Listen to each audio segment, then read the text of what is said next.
Wife cheated on me when I was struggling financially. So I exposed her in front of the family and sent the evidence to the affair partner's wife. I am 43 male, married to my wife, Gilly, 39 female, for 17 years. We have 2 boys, 15 and 12. It feels so strange to write about my marriage after being together for 17 years. Like any other relationship, our marriage also has its share of highs and lows. It was not anything major for the first 10 to 11 years, but 6 years back, we faced a major setback in life. My warehouse got fire. The insurance did cover for the losses, but it took me years to bounce back. Just before that accident, we had bought a new house which was on a mortgage. We had to sell the house and go back to the previous one. I had to sell my car because we couldn't afford to. Gilly didn't agree on selling hers, so I had to sacrifice mine. She was a stay-at-home mom, so I used to take her car when I needed to. It was during that time our marriage hit rock bottom. Gilly was not in a mood to compromise her lifestyle. We were living a pretty decent life before this crisis hit. All of a sudden, everything went for a loss. It was not only for her, it was for all of us. But she behaved as if she was the only one who was suffering. She refused to downgrade her amenities, be it her car, or her shopping spree, or her monthly spa and maintenance sessions. I had to juggle multiple responsibilities at this time. It was not only about setting up the business from scratch, but along with that, I had to ensure food on the table and not to mention the school expenses for the 2 children. Instead of being understanding and supportive, Gilly acted as a whining witch. Her attitude pissed me off. She also got resentful of me. I got distant from her. She used to gaslight this situation and play the victim.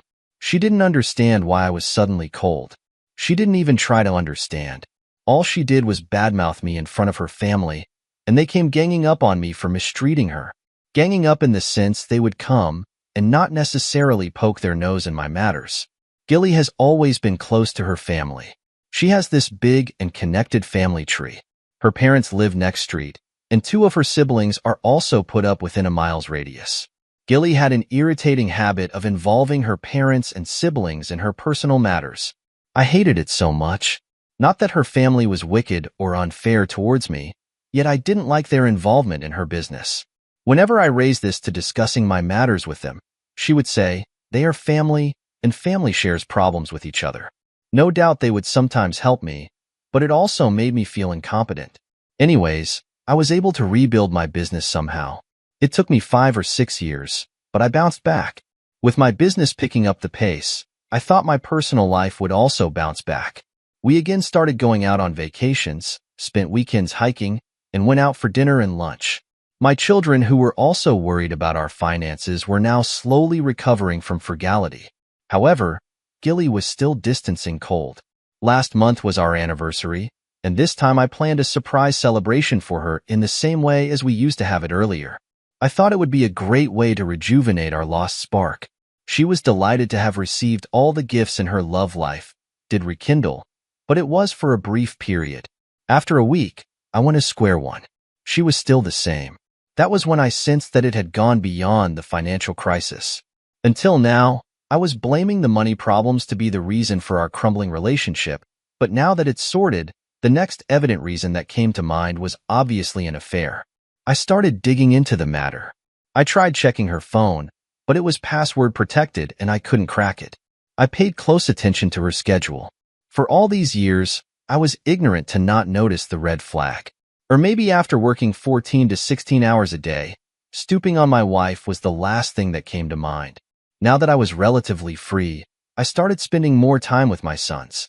In one of those conversations, I found out Gilly was going out every other afternoon and sometimes every day. I asked my kids if they knew where she was going, and they said they had no idea. Gilly never told them. I bought a tracking device and installed it inside her car. The next day, she was stepping out in the afternoon and I followed her through. She drove almost 20 miles away and entered a hotel. I parked my car a few buildings behind and walked to the hotel, not to get spotted by her or her acquaintance. By the time I went there, she had vanished. She was nowhere to be seen. I went in and took a table in the hotel cafe. I was waiting there for an hour to see if someone known showed up, but I didn't see anyone known coming in there. I left after a while. After returning halfway, An idea struck with me that I should go back and wait for them to leave. I made a U-turn and went back there. This time I waited inside my car. After an hour, she came out. That's when I saw affair partner. I didn't recognize him. He was someone she had befriended outside her social circle. I captured her photos and videos of hugging and kissing at the exit gate. She's indeed cheating on me, and I know for this that it has been going on for a long time, maybe since this downfall of my business to say the least. Though it is evident that she's fooling around with that man, it is not sufficient to confront her. She could come up with any excuse to cover this up, and I don't want to blow up my chances. I want something concrete, like their chats or videos, or their actual doing. I was searching for the various ways of doing that, and I landed upon this subreddit. Anyone have similar experiences or any idea on how I should proceed would really appreciate it. Thanks. Update 1. Hello all. Thanks for the suggestions. One of the most common ideas I got from people was hiring a PI. I spoke to a few agencies to understand their process and their charges, but none of it was appealing. So I decided to try it on my own first, and if I didn't get any breakthrough, I'd hire a PI. One day, Gilly was busy in the kitchen. I hid my phone on the closet and asked Gilly for her phone to call on my number. She unlocked it and gave it to me without suspecting anything. I downloaded a hidden clone app on her phone. It took just about a few minutes and I was done. I then accessed her phone data remotely. The first thing I did was look up her chats. I exported all the chats and affair partner's information from there. I also found his email address from her inbox. Their pictures and videos from the gallery. I was in a hurry because I didn't know how this app would function. I was scared, what if she gets a notification from this cloning or so? I wanted to gather as much information as possible. After receiving all the information from her phone, I went to my warehouse to read and review it closely. The chat was backed up from 6 months old, but it seemed like they had been seeing each other for years now. They both were showering their love with each other and talked dirty about their partners. It was also pretty evident that they weren't planning on getting married or getting a divorce from us. They were enjoying their time with each other and cursing their partners. They shared explicit pictures of themselves, but there was no video of them together. Affair partner's wife is in a good professional job and is away for 10 hours a day. Affair partner is a baseball coach at a school, so he remains free post-afternoon and goes around drilling others' wives. Affair partner's family background I found through his social media accounts. Now that I have enough evidence to crack up his marriage, I'm going to reach out to his wife. But before that, I want to expose the leech residing in my house. I don't want to let her escape with dignity. I want to humiliate her and embarrass her the way she did to me over my financial crisis. I'm just not able to figure out how. Update 2.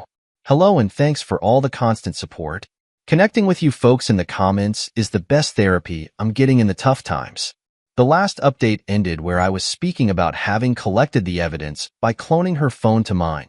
I was apprehensive about the functionality of that app and didn't want to get caught. But the app was discreet and went hidden for 2 weeks before I disabled it. I had enough evidence by then. I was so disgusted to witness their live chats.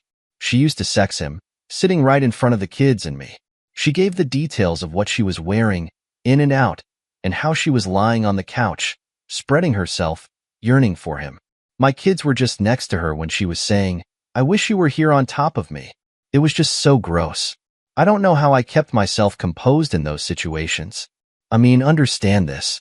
You were sleeping next to your wife and she's sexting her lover, wishing how she wants to get touched right now. She was even rubbing her hands on my back while elaborating on some of these desires. I want to strangle her in her sleep sometimes. When I retrieved the data from her phone, I only found a few photos that they had shared. It was mostly selfies and nude dresses or lingerie. I thought they were not sharing explicit ones. I was wrong. They were sharing nudes, but she was deleting it immediately, hence it didn't get backed up. Now, since I was tracking it in real time, I was able to fetch all of it. Not only did they share nudes, but also short videos of touching themselves. Meanwhile, when all of these were piling up as evidence, I made a perfect plan of exposing the slut to the world, read her family. I shot an email to all her close family members, her parents, her siblings, her godmother, aunt, uncles, and some of her best friends. I invited them for a surprise party, but didn't reveal the reason. The invitation just said, "We're expecting happy news." I had clearly mentioned not to spill the beans to Gilly or the children. I was able to pull off a surprise anniversary celebration a few months ago, so I was pretty confident about this one too. Last time, the children were on board with me for the preparation, but this time, I had to ensure that they were out of this, at least during the confrontation. How much ever I hate Gilly, I can't let her children see her in that way. People who received my invitation guessed that I had bought a new house. Because it was neither our anniversary nor our birthdays. They could have considered us to be expecting parents, but in that case, it wouldn't have been a surprise for Gilly. I asked them to try coming together to make this surprise impactful and also asked Gilly's sister to grab champagne and cake on the way. She gladly did that. On the supposed evening before they arrived, I sent my children to their friends for a sleepover. Gilly was least bothered to question what was going on. She was busy communicating with her desires to her lover. When her parents and siblings arrived with champagne and cake, that's when Gilly asked me what was happening. I told her I had news to share. She immediately updated her lover about this, that she would be away for a few hours and would continue sexting after wrapping up my stuff. Sent loads of hugs and kisses, and then archived all the chats and turned off the notifications.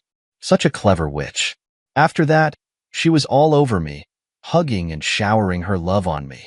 As everyone had guessed, she too was thinking it would be news regarding our new house or something of that sort. She couldn't stop gushing about me and how lucky she was to have me as her husband. I just smiled, waiting for others to arrive. When it was time, I asked Gilly to sit with me at the center. She held my hand in excitement. The projector was riding the living room. The first slideshow started with her lip locked with a fair partner. And before anyone could react, it moved quickly to another with their explicit chats with increased fonts and news they had shared. I could feel the sweat and shiver on Gilly's palms as she was asking me to stop. The slideshow was running automatically. When it became unbearable for everyone, her siblings insisted that we discuss our private matters separately. I literally pounced on them saying, "Why should we discuss this matter privately when all my matters were discussed bare open in front of you guys? Remember when I was asking Gilly to sell her car, and she called all of you here, and you guys asked me to sell mine? I had to use public transport or beg her for the car in case of an emergency.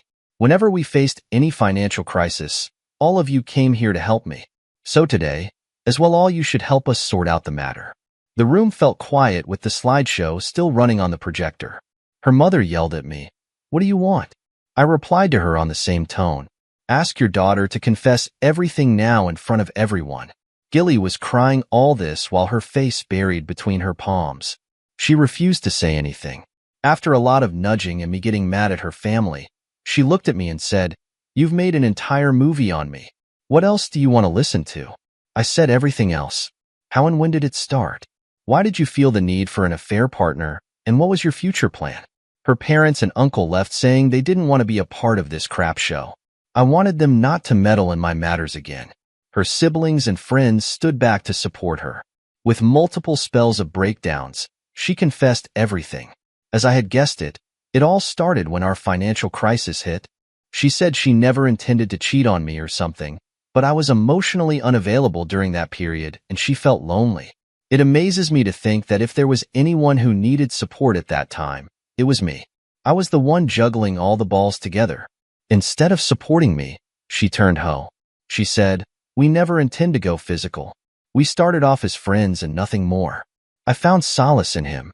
He was also lonely. His wife is away for work for 10 hours a day, and so were you. We connected over this.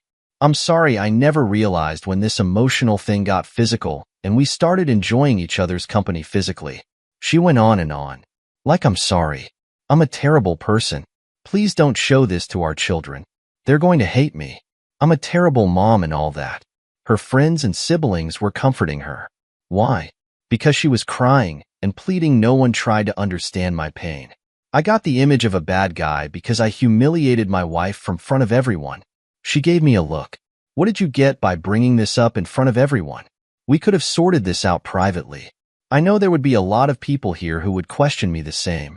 I think I have given enough reason as to why I did this. I'm not going to defend myself further. I've been through enough. I've spent more than half of my life working my butt off with my family, and this is what I get in return. Now I don't care about anyone but myself and my well-being. Update 3. Hello all. Sorry for leaving the post midway. I just got too emotional pinning down my woes, and thanks to all of you who tried to understand me and connect with me. I cannot thank you enough for standing by me in this time of need. So after the confrontation, I served her with the divorce papers. Yeah, I had it prepared well in advance while I was collecting the evidence. She pleaded with me.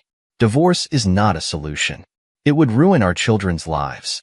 If you want, I can break up with this man right now and never see him again. I promise to be a good wife and good mother as I have been all these years. I deserve one chance for all of that I have done for you and the kids. I said she ruined our children's lives the moment she brought another man into her bed, and divorce is not going to bring any new damage to their life. She asked why we were going to tell them. I said they are almost adults now and should understand the situation. I am not going to hide the divorce from them, but we can reveal the reason appropriate to their age. I said I would be moving out and she could stay in the house until the lease lasts. I don't want to live in this house surrounded by her family and friends. The children could choose with whom they wanted to stay. Eventually, everyone left and I couldn't bear to share the roof alone with her, so I too left and spent the night at my warehouse. The next morning I came home and the children were already there. I told Gilly to talk to the children about our separation. We sat them down and told them we were separating. They acted quite more mature than we were expecting. Maybe they sensed this to be coming. Children are quick to sense a broken home. I told them I would be moving out while their mother would stay in this house until the lease lasts, or until she figures out her next move. When we told them they could choose to live with any of their parents, they asked which one of us was getting a boyfriend-girlfriend home. It shocked me. I looked at Gilly and said no one is getting remarried in the near future. They said they needed time to think. We gave them space and time. Meanwhile, I packed my stuff and loaded it onto my truck. I had found a place for myself, but I was yet to get the possession. It was due in 2 weeks, so I decided to stay at my warehouse until then. While leaving, I told my children that there are no hurry to make the decision, and they could let me know whenever they want to move in with me. Gilly came to me and asked, "So is that it? Are you never going to forgive me?" I said no, not anytime soon, and left. After setting up a makeshift room for myself at the warehouse, I reached out to the fair partner's wife. Yes, how could I not tell the truth to that woman who had been working so hard for her family, yet getting betrayed? I found her email ID on a professional social network and emailed her the detail along with my introduction and contact information. I got a call from her within 10 minutes. She was struggling for words. I told her I understood her pain. I have been through a similar experience. She sobbed and said she had been working so hard for all these years so that her family could have a good life. A third partner was an aspiring baseball player in his 20s when they got married. He got into an accident that injured his torso, and he was deemed unfit to play baseball. So he now mentors small kids. He doesn't make much, so she has to work that hard to secure their daughter's future. And this is how he pays her back for her love and sacrifice? I narrated my story, and she was sorry for me. I told her I had served a divorce notice to Gilly. She said she needs to think about it thoroughly. She thanked me and hung up. A week later to D-Day, Gilly's father called me and apologized. He said he was sorry that I had to go through all of this because of Gilly. Honestly, his apology meant nothing to me. I have been through enough. I will be moving to my new home tomorrow. It is far from the place I used to live. I don't want to bump into Gilly or her family or friends. I know that I will have to see her face sometimes due to my children, but that would be it. Right now, all I want is some peaceful, quiet time with myself. I will be offline from all platforms for some time. Thanks for all the support and advice. I will be able to help you out. I will update the thread if anything progresses in the future.